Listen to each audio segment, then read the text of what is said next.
Tangu kuumbwa kwa ulimwengu, Mungu aliwekeza kwa mwanadamu, na alipokuwa amewekeza kwa mwanadamu, alitegemea mambo makubwa ambayo mwanadamu angeweza kufanya. Lakini dhambi ilipoingia kwa mwanadamu, kuna vitu ambavyo shetani aliiba, kuna vitu shetani alichukua kwa mwanadamu, na ndiyo maana mwanadamu yuko chini ya dhambi. Ashukuriwe Kristo aliyekufa msalabani, ambayo kwa damu yake vyote vilivyopotea ama vyote vilivyochukuliwa uwaga vinarejeshwa. Bwana asifiwe sana. Tusome kitabu kile cha Ufunuo wa Yohana sura ile ya 5 na mstari ule wa 9. Ni muhimu sana. Kuna watu mwanzo ulipokuwa ulianza vizuri sana, lakini hapa katikati kuna namna fulani umechoka. Sio kana kwamba umechoka, kuna vitu fulani ambavyo vimechukuliwa. Yamkini unajua, yamkini haujui, yamkini unaelewa, yamkini hauelewi. Kasi ulioanza nayo ni tofauti na ulionayo sasa. Kwa nini? Kwa sababu kuna vitu ambavyo vilikuwepo ndani yako vimeshakwisha chukuliwa. Okay,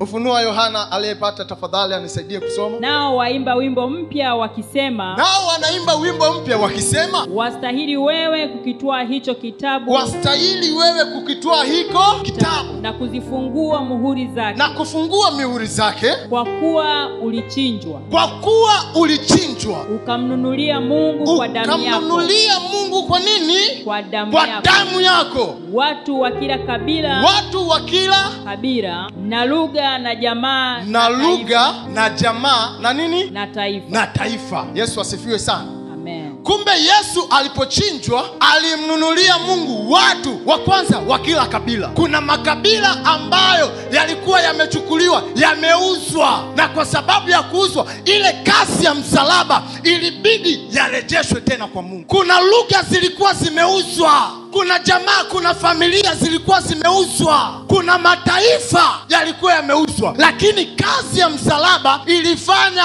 ikarejesha tena wapi? Kwa Mungu. Sikiliza mtu wa Bwana, inawezekana hata na wewe uko mahali hapa, kibali chako kazini kimechukuliwa, afya yako imechukuliwa, ama chochote ambacho unakijua kimechukuliwa. Iko neema ya Kristo mchana wa leo, tunavirejesha kwa jina la Yesu. Tunavirejesha maana damu ya Yesu imelipa yote. Damu ya Yesu imefidia yote.